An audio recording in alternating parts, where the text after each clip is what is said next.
So yun na nga no, pupunta tayo sa farm na nabili namin. Farm? Joke lang, hindi farm yun, hindi talaga farm yun. Yung lupa na yun is dapat pagtatayuan ng bahay namin.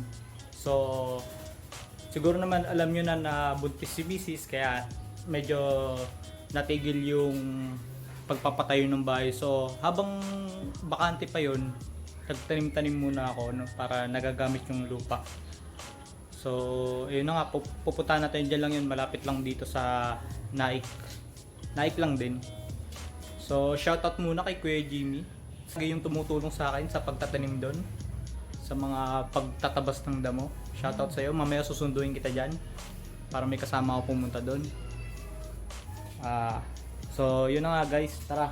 Ito yung bike na gagamitin natin papunta doon. Tapos, kumuha na rin ako ng gunting. Para kung sakaling may ma-harvest na tayo doon. Nagtanim ako doon ng kamatis, okra, tsaka sili. So, kung may mga naisip pa kayong ibang pwedeng itanim doon, comment below nyo lang para itanim natin doon. So, yan, ito yung bike na gagamitin natin. Hindi yung isa. Kakapaayos lang. Tapos magpaplano ako mag-bike. So, yan. Kaya, tara. So, yun pala no, bago tayo lumabas, kailangan magsuot ng face mask. Hindi lang ito nakakaprotekta sa iyo at nakakaprotekta to para din sa mga taong nakapaligid sa iyo. So, kaya wag na wag mong laging kakalimutan na magsuot ng face mask. Okay?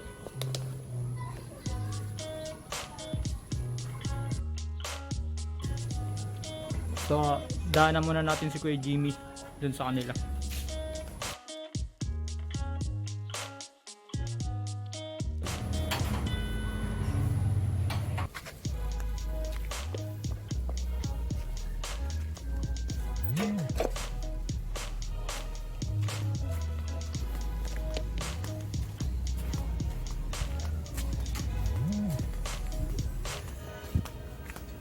Tapo, si Kuya Jimmy pa.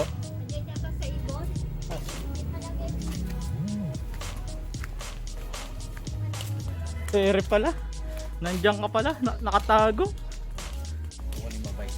Ha? Kukunin mo bike. Hindi.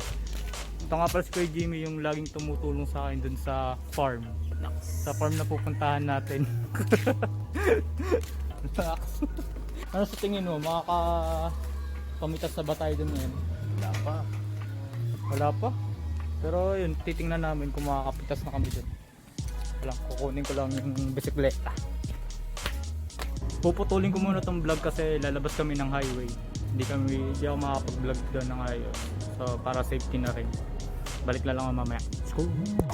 So nandito na tayo na, ito na yung kanto papasok doon sa farm natin. Farm talaga.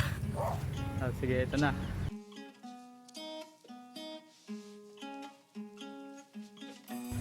So yan na, nandito na tayo sa tapat, sa gate ng ating farm. Gate talaga. Ayan, pagpagawa na kami ng gate dito. Papasok ko lang yung bike. Ayan. Alright. Sarado lang natin yung gate. Sa hacienda. Gate ng hacienda. So yun, ayun na si Kuya Jimmy. Nagbobomba na ng poso. Nagkatayo na rin kami ng poso dito kasi wala kaming masyadong kakilala dito sa lugar na to. So nung naggagawa ng bakod, wala silang makuha na ng tubig. So yun na rin, para pang matagalan na rin yung poso na yan. Balak din namin palagyan ng motor para kung sakali sila lang din kami kukuha ng tubig. So itutur ko muna kayo dun sa farm natin. So ito yung ating 100 hectares na farm. De, joke lang, hindi yan 100 hectares. So ito yung mga tanim natin, may okra. Ito yung mga tinanim nating okra na may bunga na. Maliliit pa yung iba. Tapos ito yung mga sili. Yan. Mga sili medyo maliliit pa din. Matatag yan sa bagyo. Yung iba natutuyot na pero mabubuhay pa yan. Tapos ito yung mga kamatis na dinidiligan na ni Kuya Jimmy. Medyo natuyot. Sobrang init na rin siguro.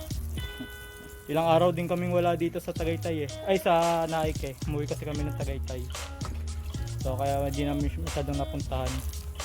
Pero in fairness, may bunga na ang aming kamatis. May mga bunga na. Yan. So kulang pa, lalagyan pa sana namin ng abono. Mag-aabono pa tayo na kay Jimmy.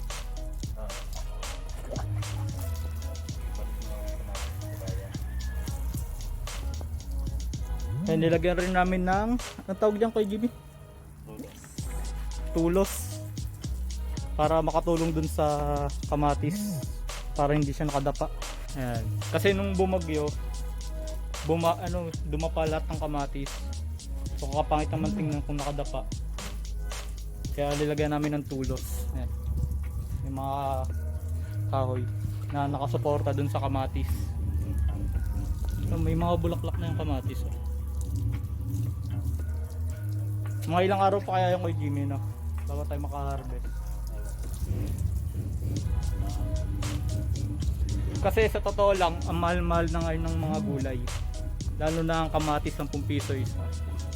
So kung may mga lupa kayo na bakante, hindi pwede rin kayo magtanim doon.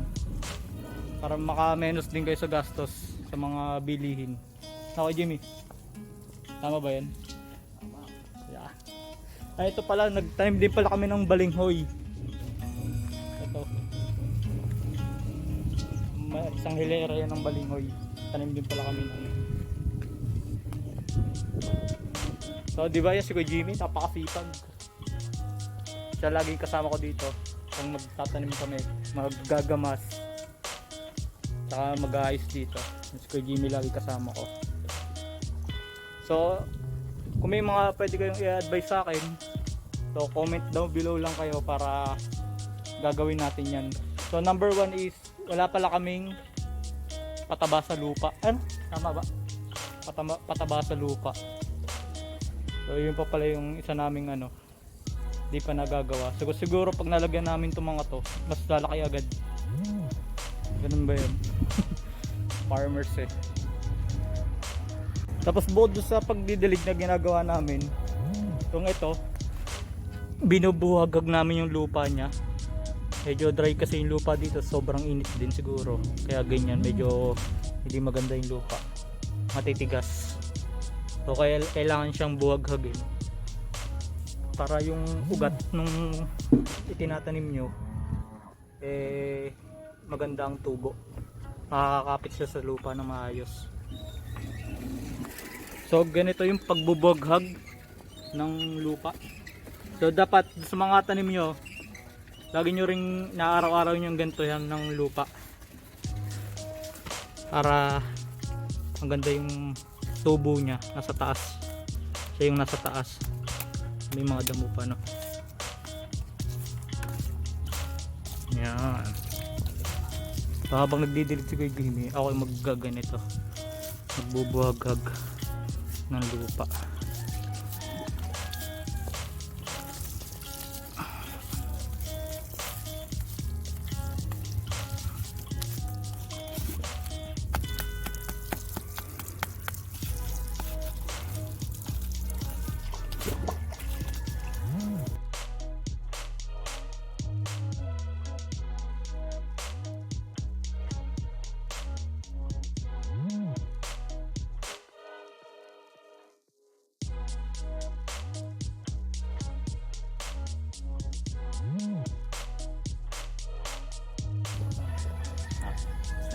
Maugat ng kamatis. Talagang nakalabas. Parang hindi natatabunan. Pero okay lang yan.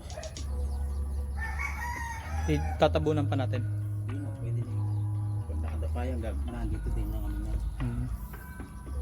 Ugat. Ay, nabubuhay. Buhay na agad yung Kawate. kakwate.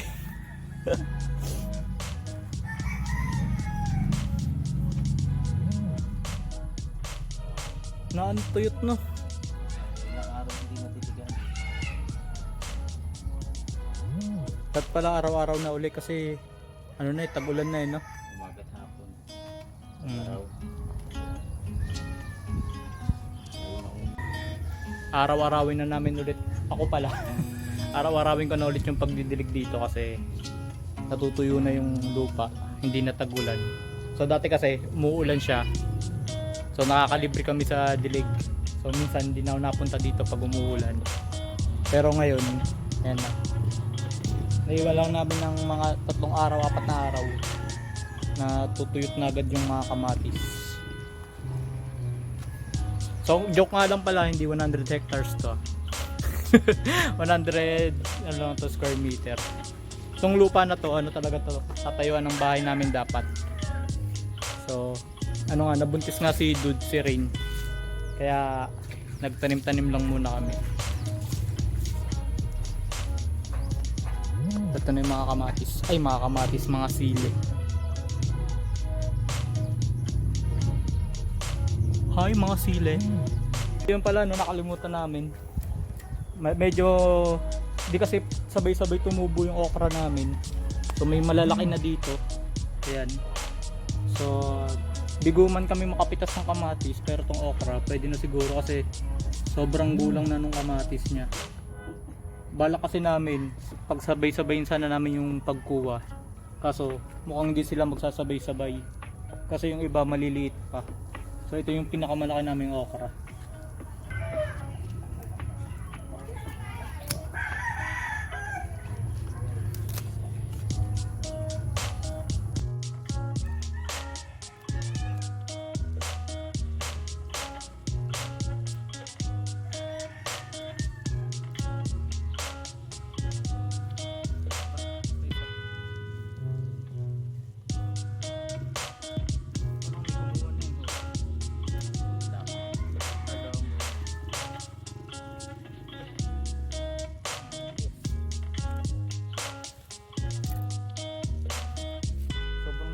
Tutubo naman agad yan. Ano?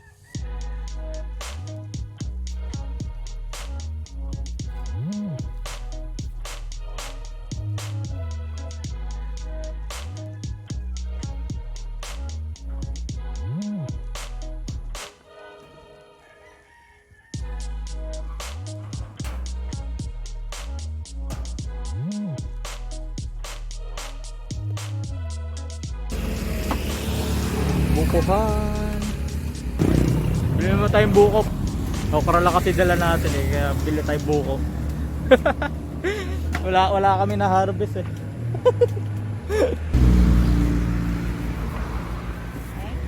Thank you po. Oo nga eh. So ayun o guys, bigo tayong makaharvest ng madami. Pero okay lang yun, baka sa mga susunod na araw pa eh, makaka-harvest tayo ng madami doon. Diba? Say hi muna kay B. Say hi! So yun o guys, thank you sa panonood and huwag nyo kalimutan kung hindi ka pa nakaka-subscribe sa ating channel, huwag ka nang mahiyang pindutin yung subscribe button na yan, pati yung notification bell para lagi kayong updated sa mga video na i-upload natin. So, yun lang guys. Salamat. Peace. Subscribe, thank you.